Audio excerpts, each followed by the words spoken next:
Meu nome é Marcelo Sakurai, trabalho na FPT Industrial, uma empresa do Grupo Iveco, na qual passou por uma série de fusões. No passado já pertencemos à CNH Industrial. Há cerca de 2 ou 3 anos tivemos uma separação. Então seguimos dentro da Iveco Grupo, onde a gente chama de on-road, e a CNH seguiu com as operações off-road, tá? Minha função atual hoje eu sou Customer Manager para aplicações do segmento agrícola, tá? Trabalhei cerca de 20 anos aqui com motores, no qual 15 anos por engenharia, agora nos últimos 5 uma função um pouco mais comercial. E recentemente aqui foi me atribuída uma nova responsabilidade, que é gerenciar os negócios e projetos de transição energética, né? Então, eu deixei a engenharia, mas a engenharia nunca me deixou, né? O DNA prevalece e tenho aqui uma oportunidade de retornar para uma área um pouco mais técnica, mesmo tendo aqui uma necessidade um pouco estratégica. Falando um pouco de FPT Industrial, nós somos a terceira maior produtora de motores, falando globalmente, tá? A nossa carteira de volume é dividida em 40% para os clientes dentro do grupo e 60% para open market. Em termos de segmento, metade do nosso volume é para equipamentos on-road e metade para fora de estrada, onde se enquadra máquinas de construção, máquinas agrícolas, geradores e aplicações marítimas. Em termos de abrangência, nosso maior volume está na Europa, cerca de 60%, 20% América do Sul, América do Norte e 20% os demais continentes. A FPT Industrial tem uma tradição muito grande de motores GNV, que são motores ciclo Otto. Isso nos traz uma grande oportunidade. Quando a gente fala de combustíveis alternativos, a gente precisa, na maioria das vezes, migrar para um ciclo Otto. Então, toda a tecnologia que a gente desenvolveu para um road, a gente consegue aplicar também para veículos fora de estrada, tá? Então, nós somos os líderes na Europa com motorização a gás. Temos mais de 30 anos de experiência e mais de 70 mil unidades vendidas, né? Então, temos bastante conhecimento com esse tipo de motor, que requer alguns cuidados diferentes, né? O ciclo Otto, ele tem uma menor lubricidade, ele trabalha com temperaturas mais altas, ele precisa de sistema de pós-tratamento para garantir as emissões, então é imprescindível a gente ter um portfólio que atenda todas as legislações. Falando aqui de portfólio, nós temos soluções de motorização diesel, começando com motores do porte de 2 litros, que são os motores leves, até os motores extra pesados ali de 20 litros, tá? Sendo que para cada família de motor a diesel, nós temos uma solução a gás, seja para os leves, que temos um motor específico para on-road e um específico para off-road, motorização média e os motores pesados. E também temos o nosso portfólio de eletrificação, por enquanto disponível para aplicações on-road. Para aplicações off-road é possível ser aplicado, não tem ainda desenvolvido, é tudo questão de demanda e tudo questão da onde o mercado vai nos direcionar para a gente decidir aonde vai investir. Agora, passando um pouco da nossa visão, assim como todos falaram, a gente também tem uma posição falando globalmente sobre as tendências de transição energética, tá? Quando a gente pega o segmento rodoviário, a gente percebe que ele ainda está focado, ele está mais focado numa eletrificação, principalmente os veículos de transporte de menor porte, por uma razão bem simples, né? Ele circula nas áreas urbanas, onde você consegue controlar o perímetro e consegue garantir um abastecimento, tá? Quando vamos migrando para os caminhões e ônibus de porte médio, porte grande, a tendência já é menor, justamente pela distância que tem que percorrer e pela possível ausência da disponibilidade de recarga durante o trajeto, tá? Ainda dentro das tendências, a gente enxerga também um pouco de possibilidades de utilização de veículos de combustíveis alternativos, como o gás, e talvez no futuro ali, talvez, eu acho que vai chegar o dia, pensando também no hidrogênio, que tem um poder calorífico enorme, tá? É uma tecnologia que ainda está em desenvolvimento, ela existe, ainda não muito viável. Não é tão simples manipular hidrogênio, ele é um pouco instável, ele requer ali uma pressão muito grande de armazenamento, então existem ali cuidados de segurança. Então, uma série de desafios até que ele se torne viável, tá? Dentro do segmento fora de estrada, especificamente falando do segmento de construção, a tendência aqui é um pouco mais tímida, então a gente enxerga que daqui a 10 anos, ainda mais de 90% das aplicações serão movidas com diesel, tá? É claro que é um cenário que pode mudar, tá? Os apelos ambientais, a crise climática, os incentivos do governo, tudo isso pode vir a fomentar e alterar um pouco essa tendência. É algo que a gente precisa ver um pouco mais para frente, tá? Mas o que nós devemos fazer é focar em tecnologia para a gente poder oferecer soluções e sair um pouco da dependência de combustível fóssil.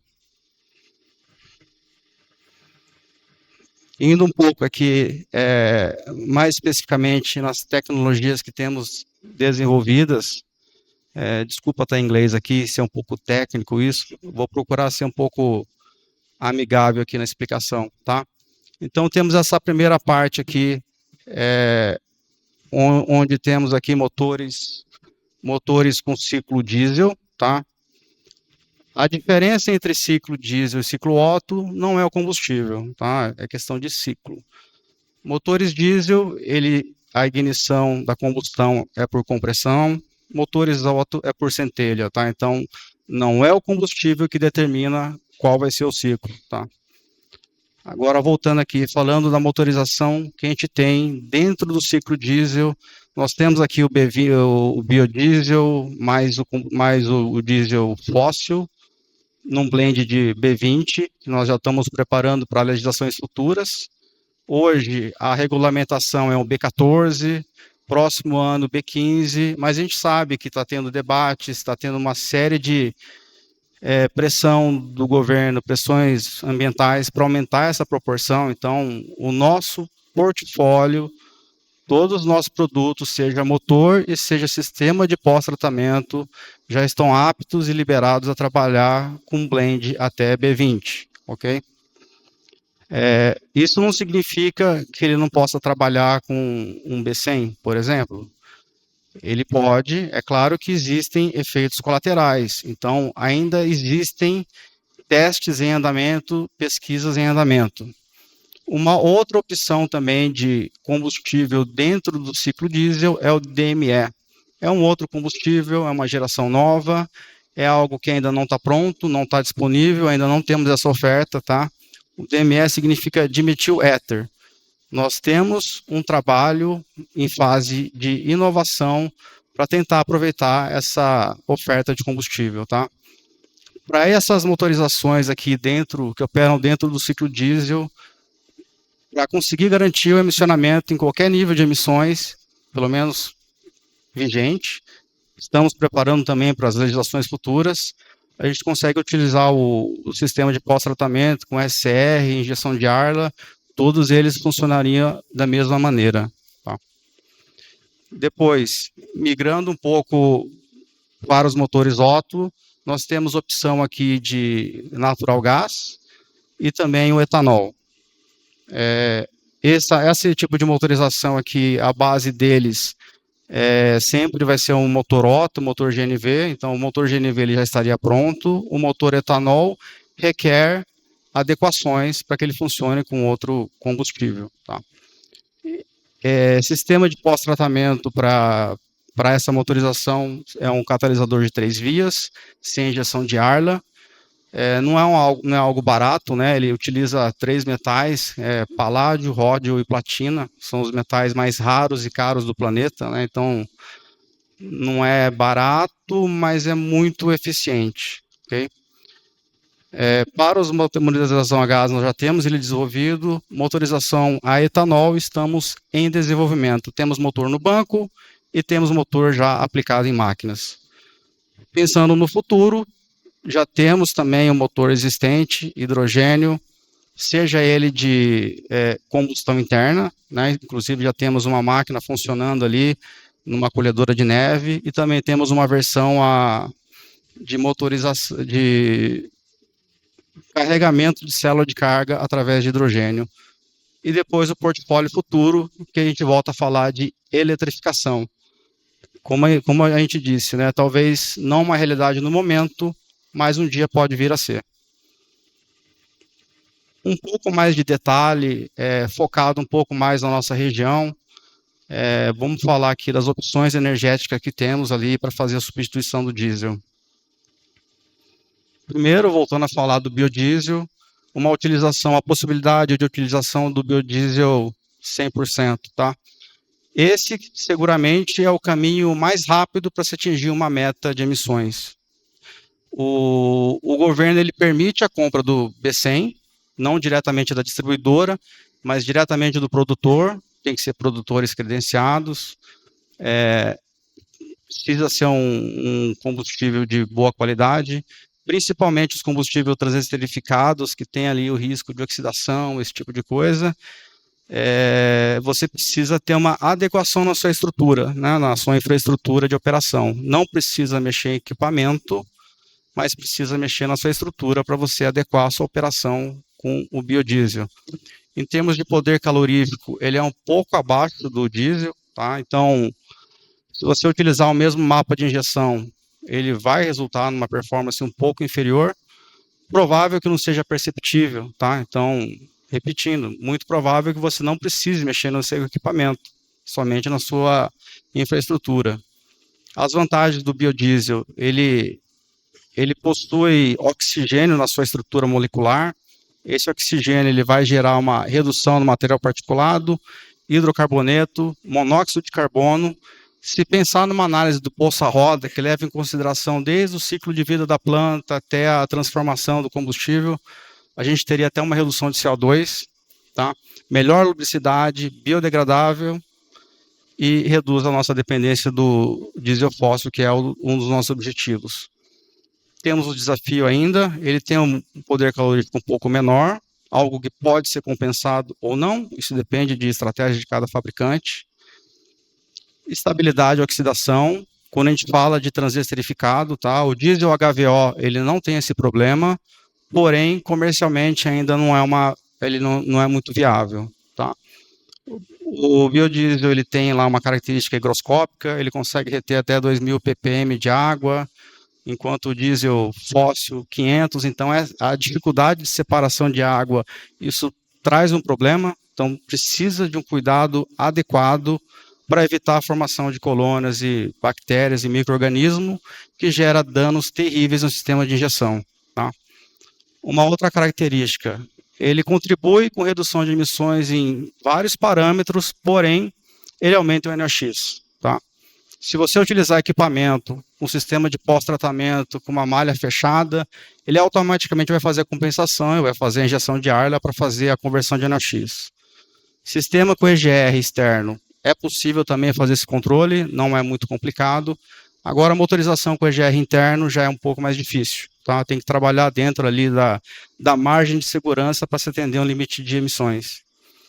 E por que a gente continua fazendo estudo, né? Mesmo tendo os motores liberados até B20, visando a legislação futura, que vem o Mar 2, que vem por aí, que talvez venha o Tier 4B ou o Stage 5, o sistema de pós-tratamento ele é muito mais sensível aqui a contaminantes, então os metais contidos no biodiesel, eles podem vir a causar danos ali no sistema de pós-tratamento. Então esse é o motivo da gente continuar rodando, continuar testando, para entender o quanto isso pode influenciar na vida do nosso sistema de pós-tratamento, tá?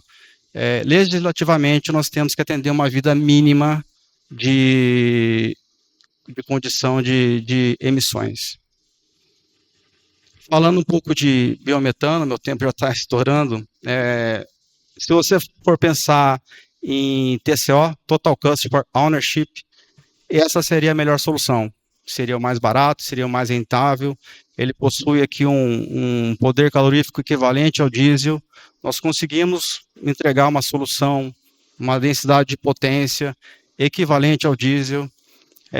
Existem vários produtores rurais ali que conseguem fabricar através de dejetos e resíduos seu próprio biodiesel, então consegue operar com a frota toda, tá? Ele possui algumas vantagens, redução de emissões de todos os parâmetros, tem uma performance equivalente ao diesel. Em termos de hardware de motor, a parte física, ele é muito equivalente ao diesel, com algumas modificações, algumas coisas específicas para funcionar com biometano. Desafio, ele tem altas temperaturas, característicos de motor Otto, e os desafios maiores seria você instalar cilindros numa máquina, seja máquina agrícola, seja máquina de construção, o espaço disponível para você instalar um cilindro com segurança é um desafio. Um outro desafio é como você vai abastecer essas máquinas, tá? Caminhão, ele vai até o posto, ele abastece, ele consegue seguir até lá. Agora, eu nunca vi uma escavadeira no posto de combustível, nem uma colheitadeira. E levar isso até o campo, através de pequenos cilindros no caminhão, e levar até lá, o abastecimento acaba se tornando muito lento, porque é um abastecimento por diferença de pressão.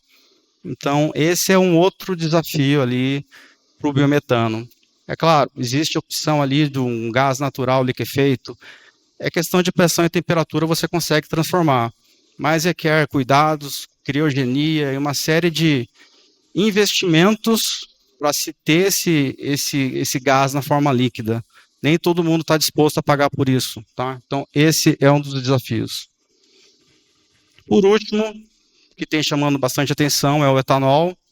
A base do etanol, a gente utiliza um motor a gás, que ele já é um motor Otto, com algumas adequações, instalação de injetores, precisa de um pistão com uma taxa de compressão específica, um design de câmara específica para poder funcionar corretamente com o etanol. Okay? Ele é algo viável, tanto é que nós já estamos testando, seja em banco, seja instalado em máquinas. Tá? Vantagens. É uma matriz energética de uma disponibilidade enorme no nosso território, fonte renovável, é um combustível que ele está em estado líquido na CNTP, ou seja, você coloca num tanque, a hora que você chegar para abastecer, ele vai continuar líquido, né? Então, esse manuseio no transporte é uma vantagem enorme, principalmente comparado com gás, tá? Sistema de injeção de etanol, ele é muito mais simples que o sistema comparado com o sistema diesel. O etanol trabalha de 5 a 30 bar de pressão, enquanto o diesel trabalha ali, sistemas Camel Rail, na faixa de 2.200 até as novas gerações de motores chegando a 2.500 bar de pressão, que é algo muito grande realmente, que acaba tornando o sistema bem mais complexo e bem mais caro. Desafios, tá? O rendimento do motor Otto, ele é menor que o diesel. O poder energético do etanol, ele é cerca de 58% do poder energético do diesel, então, basicamente, para se realizar o mesmo trabalho, você vai precisar de 70%, 73% a mais de combustível. Considerando uma menor eficiência, então, é um pouco mais que isso também. Então, isso vai reduzir também a autonomia. Um outro cuidado que a gente sempre alerta é a questão de inflamabilidade. Enquanto o diesel, para ele iniciar um processo de chama, ele precisa de 400 graus, o etanol, com uma faísca você consegue. Então, esses são os desafios aqui dessa fonte energética que temos disponível, mas é algo que a gente acha interessante explorar, parece ser muito viável. Bom, termino aqui a minha apresentação, espero não ter sido técnico demais e ter conseguido explicar qual que é a nossa tendência aqui ligado à transição energética. Muito obrigado.